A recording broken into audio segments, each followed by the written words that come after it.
Hi guys, good morning. Happy Friday. Um, so yesterday in our story, Ava went to the library to get some quiet time and she ended up joining a poetry club. I can't remember what they called it. I'm not sure why I'm taking the sticker off right now.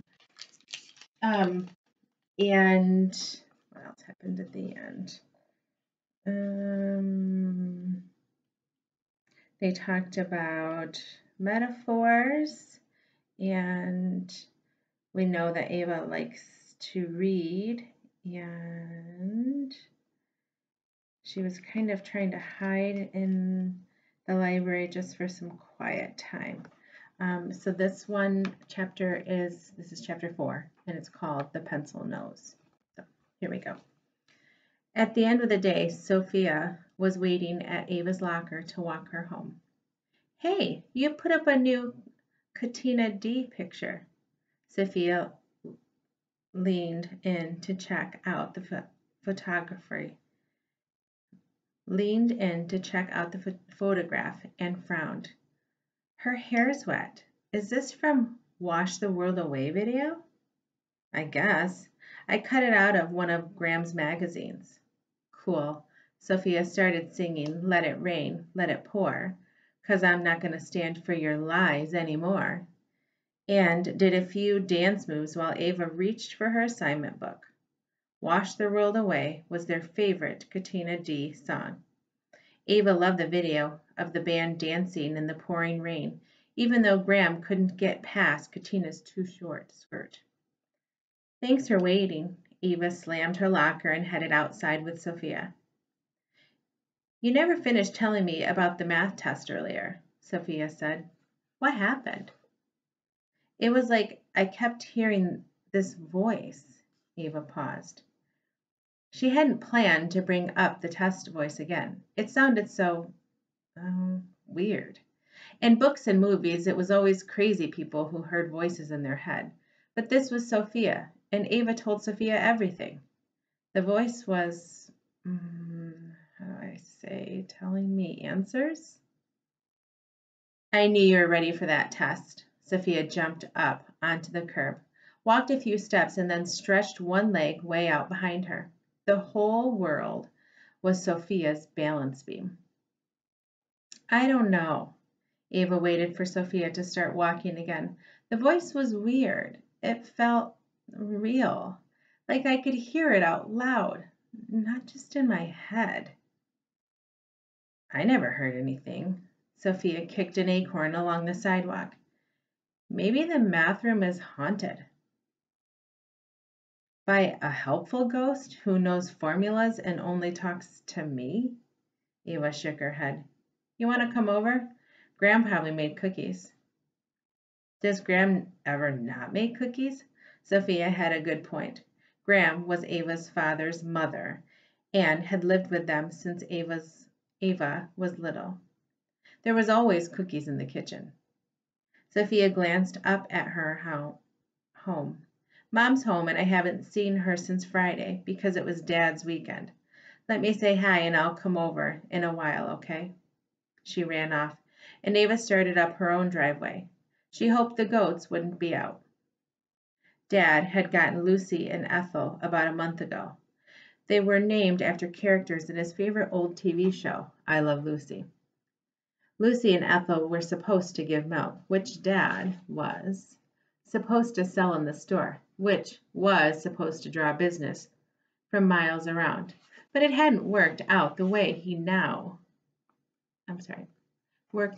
that way. So now they had a cooler full of weird milk that nobody bought and 2 grouchy goats who sounded like scary screaming people when they bleated. When she wasn't hollering, Lucy was actually okay. She mostly ate grass and ignored everybody, but Ethel spent her whole life stalking Ava. She waited by the fence until Ava got home from school and then ran at her. Dad always laughed. She won't hurt you. But Ava never stuck around to see what would happen if Ethel caught her. She'd veer off the driveway into the tall grass and end up covered in burrs and dandelion fluff. Today the goats were fenced in, and that was good. Eva wanted to get to her room, close the door, and think. Meh, Ethel bleated at her as she hurried toward the house. That you, Sugar Plum? Gram called when the kitchen door slammed. Yep. Eva grabbed 2 warm peanut butter cookies from the kitchen counter and headed for the living room. Gram was there, spraying water on a shirt on the ironing board and watching CNN. Gram's Jesus notebook was open next to the starch. She kept a list of all the situations in the world that she thought needed help so she could pray for them. Eva knew that her name ended up on Gram's list a lot of days, too. Gram was the first person to notice when Eva was feeling especially anxious. She always caught Eva blinking too much, a sure sign Eva's insides were in knots. Bet some of you are feeling like that right now. Then Gram would ask if she was okay, and Eva would insist she was fine. But she knew as soon as she left the room, her name was going in that notebook right next to the Prime Minister and presidents in war-torn nations in Africa. Jesus had a mustache on the notebook cover now, thanks to Marcus and his black Sharpie. When Eva first saw that, she thought Gram would be furious. But Gram laughed and said, if Jesus doesn't have a sense of humor, then nobody does. Got homework? Gram said, turning over the shirt. Yep, I'm going to go start on it. Sophia coming over later? Eva blew Gram a kiss and headed up to her room. If she had time after homework, she wanted to find a new quote for her wall. She started posting them on a big piece of paper like Mrs. Galvin's in the library. The bulletin board next to Ava's desk was cluttered with party photos and ribbons and medals like Sophia's, but she did have a couple of ribbons from the fun runs she used to do in elementary school. Eva was pretty fast, even though the only running she did now was fleeing from Ethel. Besides the ribbons and bulletin boards held some yarn and feather crafts from her day camps last summer, and a couple of school art projects, an Egyptian foil drawing and a black and white design that had taken her forever. She had 2 quote posters now, 2, designed with color markers and her little owl cartoons. The first quote was from Henry Wadsworth Longfellow. The best thing you can do when it's raining is let it rain. Eva didn't know who Henry was, but she liked the quote because it reminded her of that Katina D video. Eva wished she could be the kind of person who danced through a thunderstorm instead of hiding under the bed with dust bunnies and old stuffed animals. Sophia would do that, at least until Eva warned her that lightning kills an average of 60 people in the United States every year and made her go inside.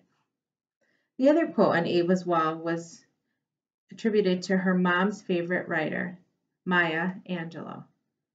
I've learned that people will forget what you said, people will forget what you did, but people will never forget how you made them feel. I believe that too. Eva liked that one because even though she messed up math test and was afraid to try out for track team and jazz band, she knew she was a pretty good friend.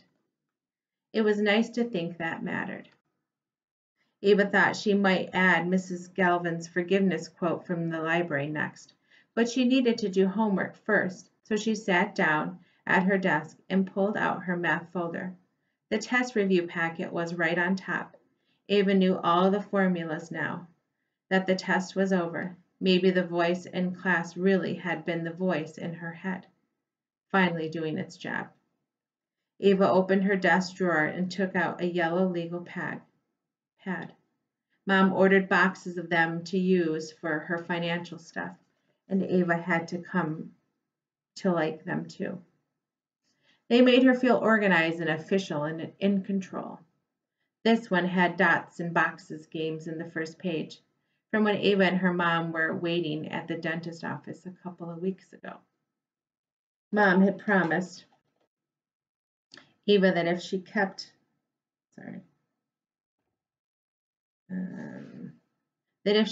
busy finishing those boxes and writing their initials in them, Ava wouldn't have space in her brain to stress about cavities and Novocaine shots.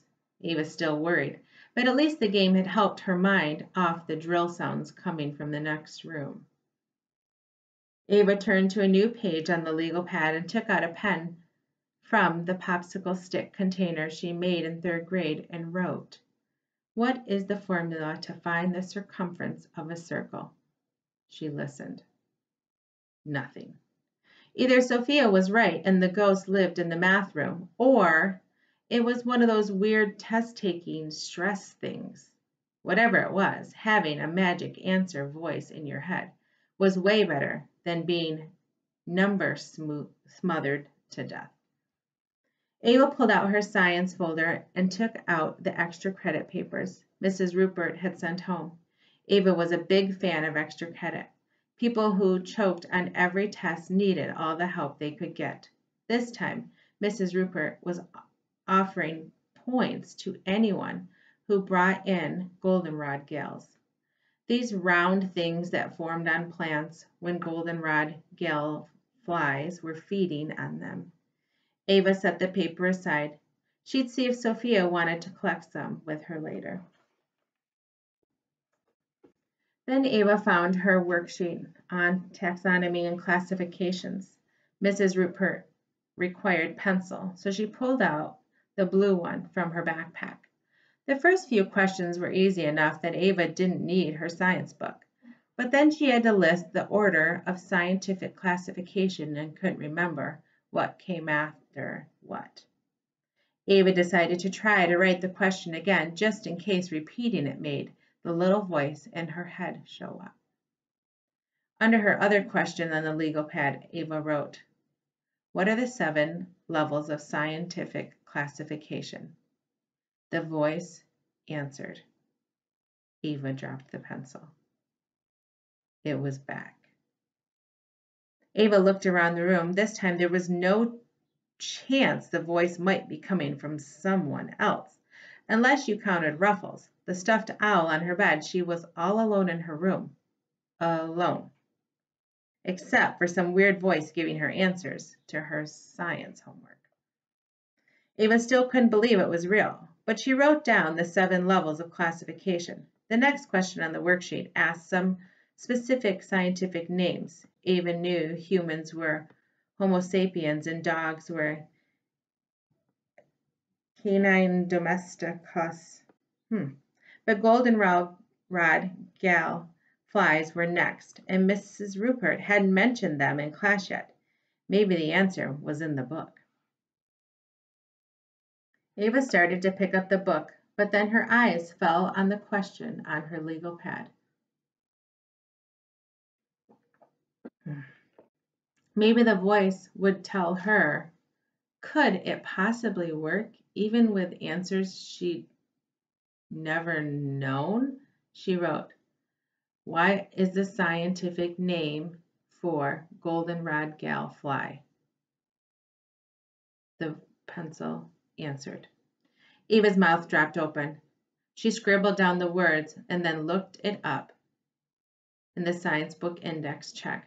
There it was on page 241. Ava put the pencil down. She knew she'd never heard of that scientific name, so there was no way the voice was coming from her head. But why did it only work sometimes? Ava looked down at the math question scribbled on the legal pad. Maybe the voice was tired of math. Ava ran her finger over the unanswered question, and the ink from the pen smudged a little. She looked at the scientific question. Then she looked at the pencil. She picked it up and wrote, "What is the formula to find the circumference of a circle?" 2 pi r, the voice said. Ava picked up the pen and wrote the exact same thing. The voice was quiet. She wrote it once more with the pencil. There was the answer again, loud and clear, 2 pi r. The voice wasn't coming from my head. It was coming from the pencil.